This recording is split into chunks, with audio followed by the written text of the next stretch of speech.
Assalamualaikum warahmatullahi wabarakatuh. Kepada yang terhormat Bapak Hasnan Bahtiar selaku dosen pengampu AIK 2K. Perkenalkan, nama saya Tini Zarisa Putri, NIM 202011603115756, kelas AIK 2K, Prodi Manajemen, Universitas Muhammadiyah Malang. Bismillahirrahmanirrahim. Alhamdulillahirabbil alamin wa bihi nasta'inu ala umuri dunya waddin. Wassalatu wassalamu ala asrofil anbiya'il wal mursalin wa ala alihi washabihi ajmain, amma ba'du. Pertama-tama marilah kita panjatkan puji syukur kehadirat Allah Subhanahu wa taala yang telah memberikan kita nikmat yang sebegitu luar biasa, yakni nikmat tersebut. Tidak lupa sholawat beserta salam semoga terlimpahkan pada Nabi besar kita Muhammad SAW, kepada keluarganya, para sahabatnya, pengikutnya, dan kepada kita sekalian. Di sini saya akan menjelaskan sedikit materi, yaitu ilmu dan tantangan pembangunan sains dan teknologi. Dari abad ke abad, manusia selalu dihadapkan dengan pertanyaan-pertanyaan fundamental, yaitu dari mana asal manusia, bagaimana manusia diciptakan, dan untuk apa manusia hidup. Manusia ialah puncak dari evolusi alam. Ia terus berkembang dan dapat merencanakan perkembangan itu. Pada saatnya pengetahuan agama dicari oleh manusia dengan budi dan hatinya. Dengan segala ilmu pengetahuan dan alat teknologi yang memadai, agama berkaitan dengan ajaran moral yang bersumber pada kitab suci dan tradisi. Ajaran moral tersebut berisi tentang nilai yang mendorong hidup individu dan bersama di tengah masyarakat.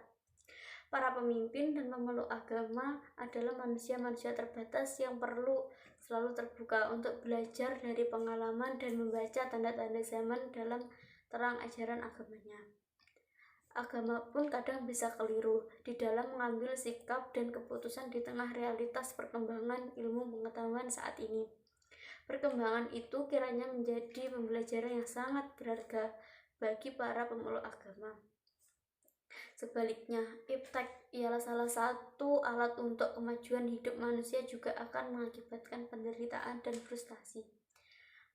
Manusia modern di zaman iptek yang cenderung mengabaikan campur tangan Allah harus berhadapan dengan kenyataan bahwa perkembangan teknologi sendiri menghadirkan banyak sekali keterbatasan. Bukankah orang miskin tetap merupakan penghuni terbanyak di planet bumi ini?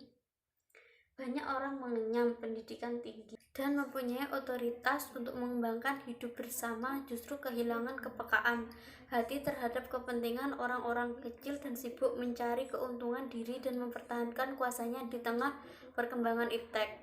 Agama seakan ditantang untuk memberikan refleksi cerdas yang mencerahkan bagi manusia modern. Selain itu, di tengah mentalitas modern yang menghembuskan optimisme terhadap kekuatan akal budi manusia, agama perlu membantu menumbuhkan kesadaran insani bahwa hidup manusia bukanlah sekedar proses alami, melainkan proses kultural dan religius yang menghadirkan keutuhan hidup dan mengarahkan pada tujuan hidup yang lebih tinggi.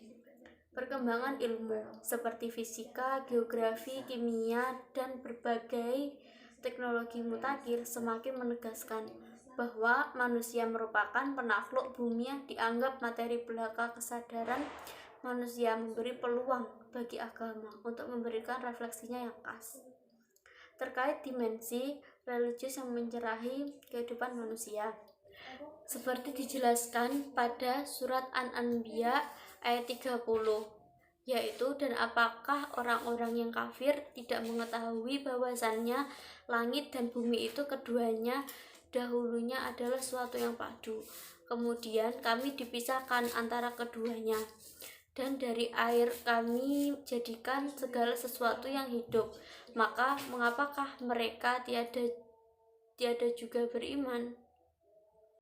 Manusia beragama dan manusia iptek adalah makhluk yang sama sebagai ciptaan Tuhan, penghuni alam semesta.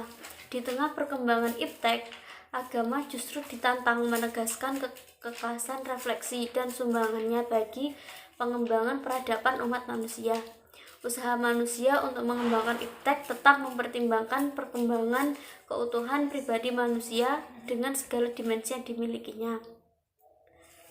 seperti dijelaskan pada Quran surat Ar-Rahman ayat 33, yaitu hai jamaah jin dan manusia, jika kamu sanggup menembus melintasi penjuru langit dan bumi, maka lintasilah.